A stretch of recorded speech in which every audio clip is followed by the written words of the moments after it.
उमराव जान एक आपका फिगर कल्ट वाला टाइप का हो गया होगा, तो क्या उम्मीदें बढ़ गई थी? इत्तेफाक होती कि अगर कोई आपको एक अच्छा टीचर या अच्छा बॉस मिल जाता है तो पूरी दुनिया खोल देता है। अंजुमन के बाद मैंने ज़ूनी शुरू की जो कश्मीर में बन रही थी और रुक गई, आधी ज़्यादा बन के रुक गई। वो एक अलग दास्तान है। It was one of the finest corporates in India. It was one of the best cultural ambassador for India. तो उसने मुझे फिल्म को एक नए तरीके से देखना सिखाया। उनके साथ हम लोगों ने सोचा कि let's do a film on the last Chak queen of Kashmir. ये मैंने घर भी बनाया था पुराना, जहाँ मैं शूट कर रहा था कश्मीर में। वो एक ऐसा घर था कि उसको मैंने डायगनली डिवाइड किया था। एक तरफ जूनी का मायका था, एक तरफ उसकी ससुराल थी। सेट डिज़ाइनिंग से लेकर ये सारा का सारा चीज़ें, कॉस्ट्यूम्स को लेकर आप ही का से रहता था? जब तक मैं उसमें अपनी तिकड़म ना लगाऊं मुझे मज़ा नहीं आता है। क्योंकि वो पता नहीं क्या होगा उनके हाथ में से, क्या निकलेगा। तो वो अपना हाथ लगना चाहिए चीज़ों में। तो ख्याल का जो एक की खिड़कियाँ जो हैं उसमें एक क्रॉस वेंटिलेशन होना ज़रूरी है। First thing is to sketch, then to create a tactile relationship with the materials, you know. Are you a good painter or a good filmmaker? I'm a painter with nothing, you know? मेरे हाथ खाली तब भी मैं painter हूँ।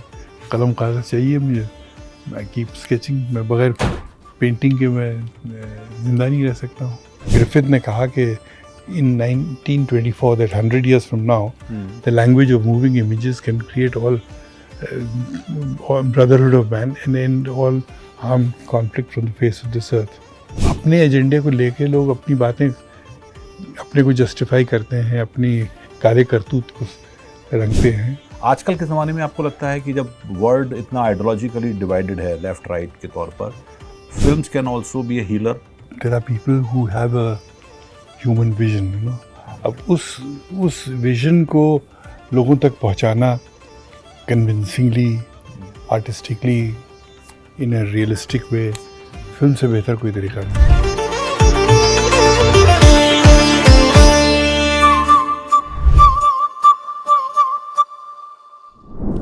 नमस्कार।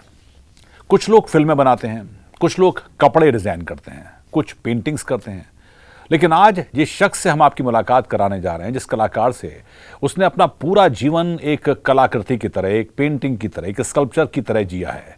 उनकी नज़र जहाँ भी गई वहाँ खूबसूरती खोज लेती है, जहाँ सामान्य आंखें नहीं ठहरती। उनकी फिल्में हों, उनकी फैशन की दृष्टि हो, उनकी पेंटिंग्स हो, या फिर इंडियन कल्चर के हेरिटेज के रिवाइवल का उनका प्रयास, सब मिलकर एक ऐसी एस्थेटिक सेंसिबिलिटी रचते हैं जिसमें नफासत भी है, न्यूनेस भी है और अपनी मिट्टी से गहरा संवाद भी है। जैसे कि कुछ फिल्में सिर्फ सिनेमाघरों में चलती हैं, लेकिन कुछ लोगों के दिलों में चलती हैं। जैसे कि शुक्रवार को फिल्म रिलीज़ होती है और अगले शुक्रवार तक चलती है, लेकिन बहुत सी फिल्में ऐसी होती हैं जो शुक्रवार से शुक्रवार तक नहीं होती। वे भले ही पर्दे पर रहें या उतर जाएं, मगर जहन से कभी नहीं उतरती और पूरे मुल्क की एक दिन याद बन जाती हैं। भारतीय सिनेमा के इतिहास में भी कुछ ऐसी फिल्में हैं जो कि पूरे मुल्क की यादें बन गई हैं, और उन फिल्मों में एक नाम है उमराव जान का। अवध की सरजमीन पर एक ऐसी शख्सियत का जन्म हुआ जिसने तहजीब को सिर्फ जिया नहीं बल्कि उसको नए रंग दिए। नाम है मुजफ्फर अली। उन्हें किसी एक दायरे में बांधना नामुमकिन है। वे उमराव जान और गमन जैसी फिल्मों के जरिए सिनेमा के पर्दे पर शायरी करने वाले फिल्मकार हैं। जरी, जरदोजी और रेशम के धागों से भारतीय पोशाक को एक नई रूह देने वाले, एक नई पहचान देने वाले फैशन डिज़ाइनर हैं, और अवध के बिखरे हुए हुनर को समेटकर जिंदा करने वाले कल्चरल रिवाइवलिस्ट हैं। लेकिन मुजफ्फर अली साहब की असली पहचान बस इतनी नहीं है। वे एक ऐसे अनोखे और जादुई कलाकार हैं, फनकार हैं, जिनकी कला में एक अजीबोगरीब लेकिन खूबसूरत आवारापन, कुर्की टच कह सकते हैं, और एक बेहद सदी हुई नफासत, स्टडीड एलिगेंस जिसको बोल सकते हैं, से आकर ये मिलती है। सिनेमा का कैनवस हो, फैशन का रैंप हो, या उनके हाथों से उकेरी गई पेंटिंग हो, हर जगह एक अलग तरह का रियाज, एक नफासत और एक कसीदाकारी नज़र आती है। आज उन्हीं से बात करेंगे। विज्ञापन जगत से शुरू हुआ उनका सफ़र आज कहाँ पर है। उन्होंने जो फिल्में बनाई, जो पेंटिंग्स वो बनाते रहे हैं, और ख़ासकर उसके बाद फैशन डिज़ाइनिंग के साथ साथ उनके और क्या क्या हुनर रहे, उनकी पसंद नापसंद फिल्मों को लेकर, आज के बदलते दौर में AI के ज़माने में फिल्में कितना बनाना आसान या मुश्किल है, इस सब पर बातचीत करेंगे। बहुत बहुत स्वागत सर आपका आज के हमारे इस एपिसोड में। पोस्ट उमराव जान एक आपका फिगर कल्ट वाला टाइप का हो गया होगा, तो क्या उम्मीदें बढ़ गई थी? फिर आपने जो कि जूनी स्टार्ट घोषणा करी थी जो नहीं हो पाई फॉर नहीं, उसके बाद अंजुमन बनाई मैंने। उसके बाद अंजुमन बनाई, यस, हमने आगमन बनाई, आगमन गन्ना किसान वाली आगमन बनाई, आगमन बनाई, फिर अंजुमन बनाई।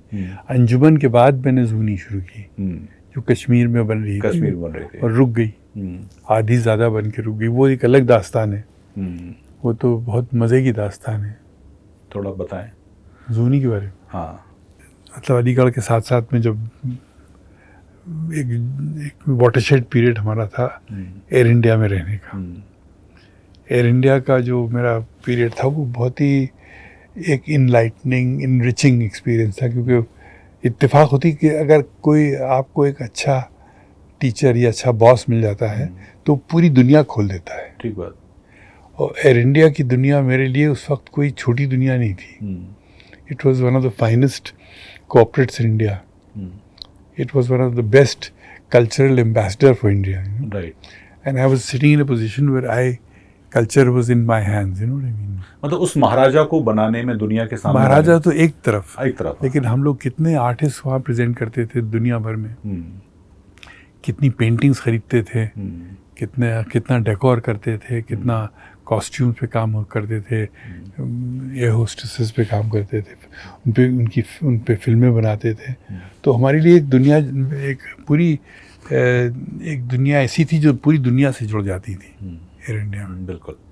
तो उसने मुझे फिल्म को एक नए तरीके से देखना सिखाया। वो कैनवास आपका शायद बड़ा हुआ। हाँ बिल्कुल, कि मैं सोचता था कि हिंदुस्तान से जो फिल्म बने वो ग्लोबल फिल्म बनना चाहिए। मतलब वो उसका एहसास तो गमन से भी पैदा हो जाता है कि प्रॉब्लम जो माइग्रेशन का है, it's not a local problem, it's a world wide इसका इम्पैक्ट है, मतलब एक तरह का फुटप्रिंट मिलता है। तो वो उमराव जान का उसमें आधी उमराव जान मैंने एयर इंडिया में रह के बनाई। अच्छा। फिर आधी रिज़ाइन करके बनाई। ओके।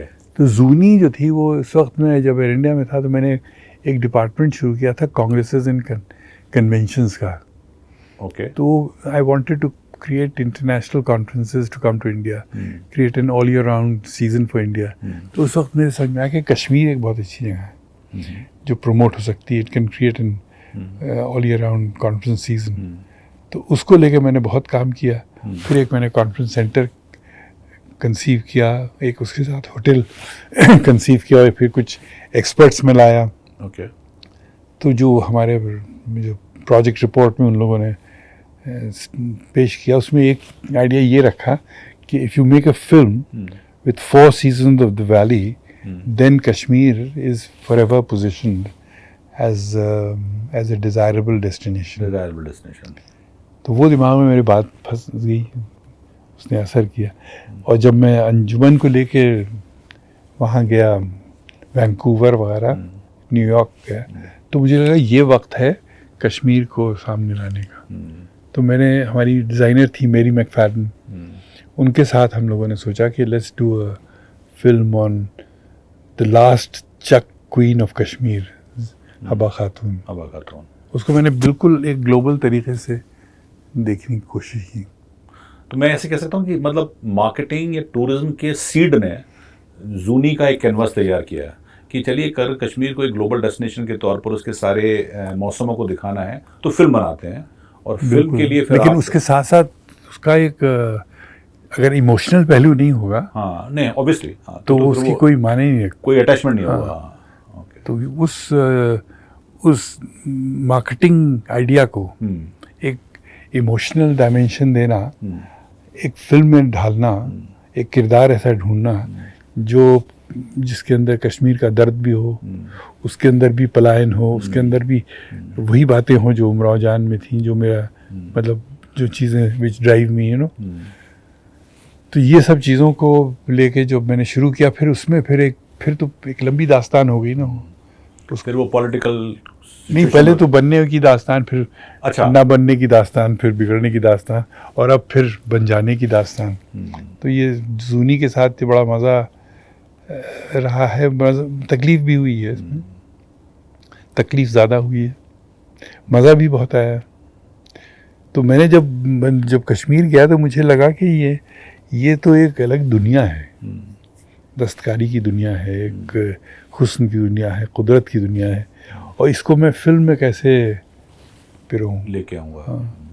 और मुझे ये भी एक तकलीफ़ हो रही थी कि वहाँ पर इतने लोग इंसेंसिटिव हो गए थे इंसर्जेंसी के दौरान में, कि मैंने कहा कि मैं कैसे इस खित्ते से इश्क कर सकता हूँ जब ये लोग इतना वो हैं उतावले, जब इतना इश्क से दूर जा रहे हैं लोग। हाँ। तो फिर वो एक दोस्त थे मोहनलाल अहमा, उन्होंने कहा कि आपका मैं समझ रहा हूँ दर्द, आप मुझे एक गाड़ी दे दीजिए, कमरा दे दीजिए, एक हफ्ता दे दीजिए। फिर वो जाके उन्होंने पता नहीं कहाँ का, ऑल इंडिया रेडियो में थे वो। अच्छा। He connected musicians from all over the place. फिर उसके बाद उन्होंने एक जो एंसेम्बल बनाया है और फिर पेश किया, तो मैं तो रो दिया। तो मुझे लगा कि ये है कश्मीर, जो उनकी मौसीकी में दबा हुआ था, छुपा हुआ था। तो कश्मीर की मौसीकी जो थी, जो मैंने उनसे समझी, और अब्दुल गनी नमतहाली एक सूफियाना कलाम के माहिर थे, मास्टर थे और सूफ़ी भी थे, उनसे जो सीखी, और उस गायकी में जो खुसरो और रूमी और हाफिज़ और फिरदौसी सब छुपे हुए थे, तो मुझे लगा ख़जाना तो असली ये है, ये लोग समझ नहीं पा रहे हैं जो इसमें दखलंदाजी दे रहे हैं। फिर मैंने उसको लेके काफ़ी कुछ, दखलंदाजी मतलब फिल्म के बनने के दौरान दे रहे थे वो भी, और उसके अलावा that insurgency was growing, you know what I mean? Obviously they were ignorant of the finer things of Kashmir, you know? फिर वो दौर था कि उसमें कुछ बनती थी, कुछ नहीं बनती थी, कुछ बिगड़ती थी, कोई आता था, कोई नहीं आता था, वो एक अजीब सा। और मैंने as a dreamer, as an ambitious artist, उसको जूनी की ज़िंदगी को मैंने सीजन्स में बांटा था। बाहर के जो मूड्स थे वो बाहर में थे, जो ख़ज़ा के मूड्स थे वो ख़ज़ा में थे, जो समर के मूड्स थे वो समर के थे, फिर जो बर्फ़ के मूड्स थे वो बर्फ़ के थे। अब उसमें शेड्यूलिंग में लोगों के वक्त मिलना, डेट्स मिलना, और उसको फिट करना बड़ा मुश्किल हो गया था। तो ऑब्वियसली आई गॉट लिटिल चक्कर में पड़ गया कि इसको कैसे मैं करूं, यहाँ ये हो रहा है, वहाँ ये हो रहा है, यहाँ ये हो नहीं पा रहा है। तो I had to, then I got some threatening letters and all that from people. हाँ, फिर Dimple's car was also stoned, you know, तो फिर nobody wanted to come to Kashmir. Then we had to leave. Initial choice Vinod Khanna और डिम्पल ही थे आपकी? डिम्पल तो थी शुरू से, because I think she had that mystique. Vinod भी, जैकी भी था एक बार, फिर Vinod was I think to me the best, but actually he gave me too little time for the amount he promised. For shooting. He was too busy, you know, and he's such a kind of lovable liar, you know. वो कहता मैं आऊँगा फिर आता नहीं था। तो ये शायद वो दौर था जो वो वापस आए थे अपना, और वो था probably he was trying to re-establish himself. And he probably didn't believe कि ये कोई चीज़ बड़ी हो सकती है। I mean he did, but there were bigger things.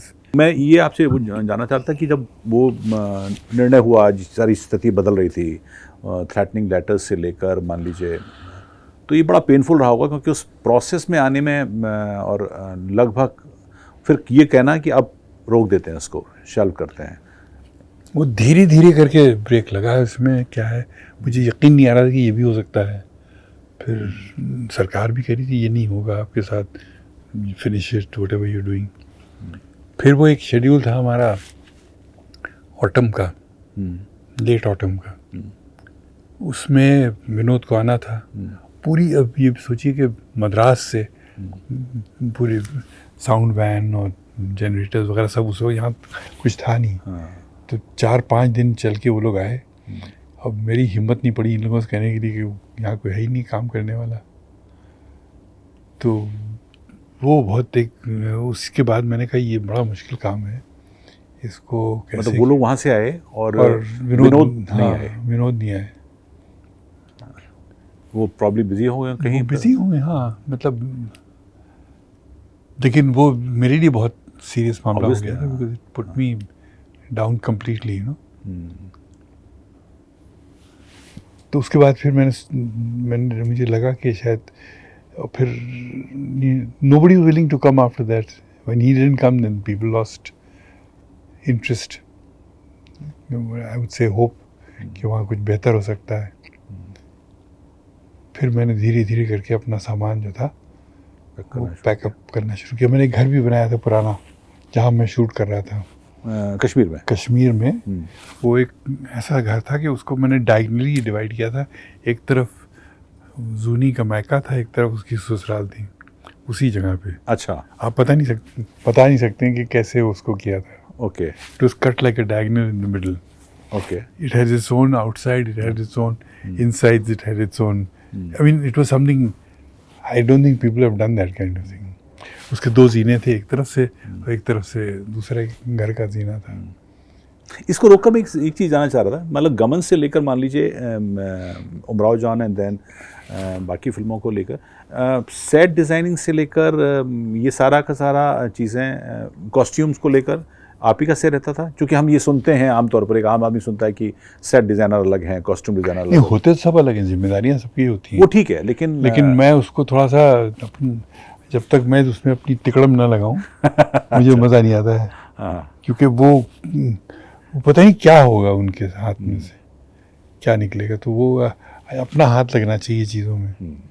अब पूरा जो मिट्टी का पुताई थी वो मैंने अपने हाथ से की, घर की, उस घर की। हाँ, ये उमराव जान की भी घर से की, अपने हाथ से की।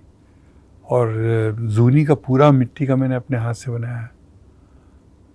पुरानी लकड़ियाँ हम लाते थे, क्या नाम है, कोकरनाग से, वेरीनाग से, कहाँ से, उस पुराने जो पिंजरे होते हैं उस, and I created the whole जून डब वगैरह उससे पूरा।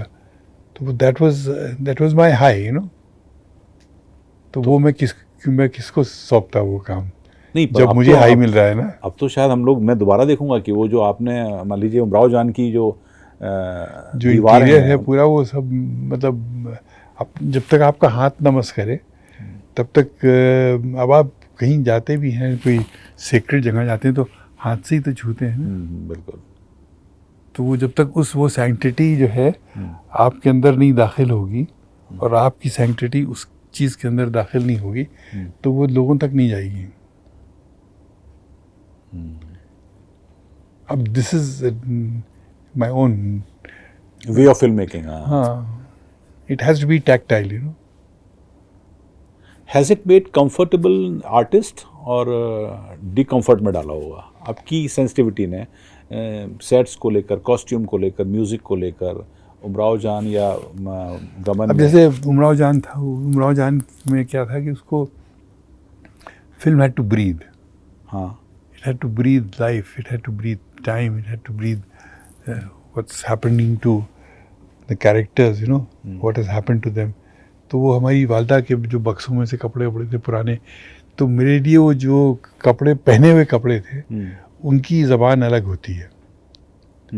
उनको ढूंढना, निकालना, उनकी टेक्सटाइल पे काम करना, तो that was very important for me. और फिर मैंने पूरी जो किताब थी वो उसको मैंने टेप कर रखा था, उसको मैं रोज़ सुनता था। तो वो जब every time I you listen to something, एक ख्वाब दिमाग में तैयार होता है कि ये ऐसा हो सकता है, ये इस ज़माने की बात हो सकती है, ये इस एक सुबह का मंज़र हो सकता है, ये बरसात की बात हो सकती है।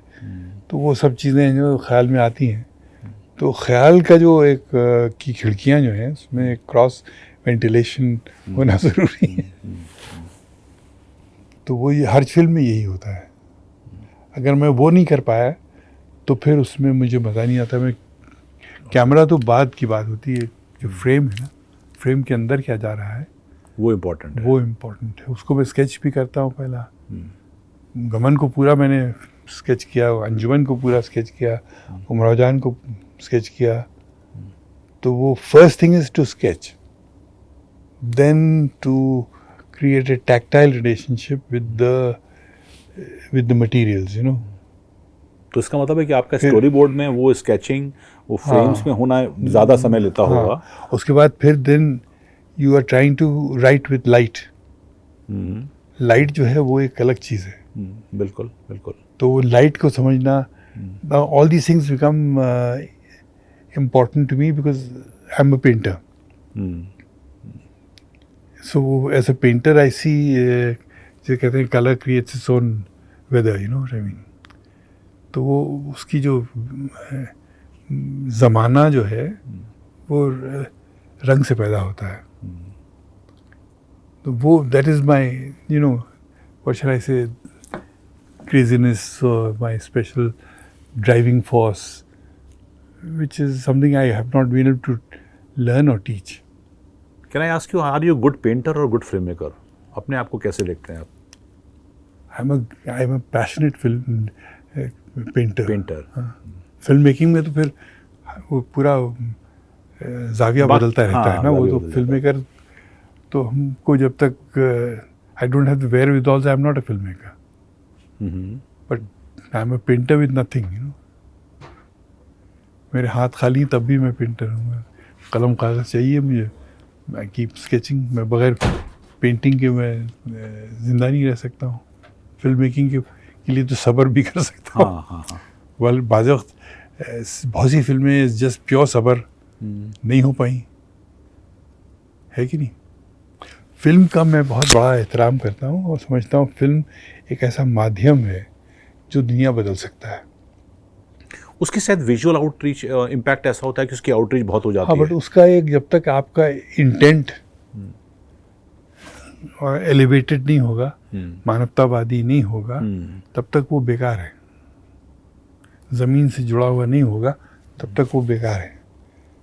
तो ये चीज़ जो है दैट इज़ वेरी इंपॉर्टेंट. अब से ग्रिफिथ ने कहा कि in 1924 that 100 years from now the language of moving images can create all brotherhood of man and end all harm conflict from the face of this earth.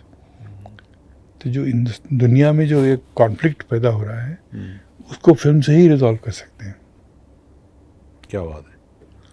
और कोई चीज़ नहीं है जो रिजॉल्व कर सकती है. पर ये फिल्म- आपको आज भी रेलेवेंट लगती है? आज के समय में इतना हाँ डिवाइडेड है हाँ, बिल्कुल ideologically? बिल्कुल बिल्कुल. लेकिन लोग बनाने ही नहीं देते हैं. Everybody has got an agenda. हमारा एजेंडा तो हम कोई उसकी वैल्यू नहीं रखता है, करता. लेकिन अपने एजेंडे को लेके लोग अपनी बातें अपने को जस्टिफाई करते हैं, अपनी कार्य करतूत को रंगते हैं, या जस्ट लोगों को बहलाते हैं या कंफ्यूज करते हैं. तो वो उस फिल्म से दूर रहना चाहिए. आपने ये बड़ी अच्छी बात अभी कही कि फिल्म के अंदर ये काबिलियत होती है कि वो बहुत से ह्यूमन इमोशंस को संभवतः एक जोड़ के चलती है, तो कॉन्फ्लिक्ट को रिजॉल्व करने में है. आजकल के ज़माने में आपको लगता है कि जब वर्ल्ड इतना आइडियोलॉजिकली डिवाइडेड है लेफ्ट राइट के तौर पर, films can also be a healer? See you have to see कि दुनिया में लोग जो आते हैं तो एक विचारधारा लेके आते हैं. अब वो विचारधारा जो है वो बहुत इम्पोर्टेंट होती है, their vision. And there are people who have a human vision, you know. अब उस विजन को लोगों तक पहुंचाना convincingly, artistically, in a realistic way, film से बेहतर कोई तरीका नहीं है. तो यू हैव टू सी कि कौन सी चीज़ें हैं जो लोगों तक पहुंचती हैं, कौन से लोग हैं जो लोगों तक पहुंचते हैं, जिन्होंने कॉम्प्रोमाइज़ नहीं किया लाइफ में. तो वो उनके ऊपर काम करना या उनकी बात को लेके आगे चलना. अब जैसे मैं जहान खुसरो करता रहा हूँ. बिल्कुल. अब अमीर Khusro is another unifying blender. जहान खुसरो, जितना आप खुसरो को समझेंगे उतना आपके अंदर से मतलब you'll be able to resolve conflicts, you know. तो फिल्म जो है वो एक it becomes a kind of a artistic endeavor where everything becomes, you know, फैलाते हैं, फिर समेटते हैं, फिर उसको एडिट करके पेश करके it becomes a capsule for the world to see forever, you know what I mean. तो वो that can definitely change the world, but you need a different spirit, a different kind of a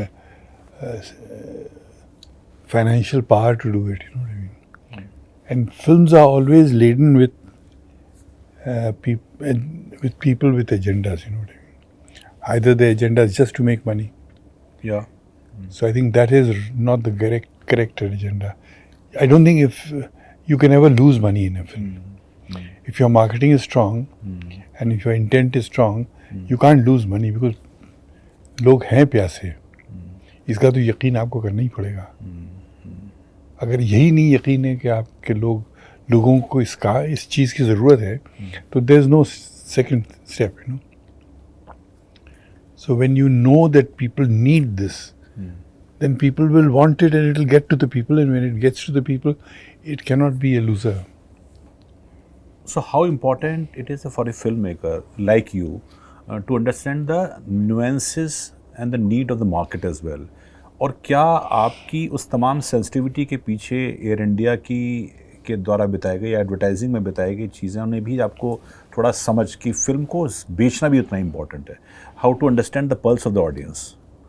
is it important और did it help you? और देखिए,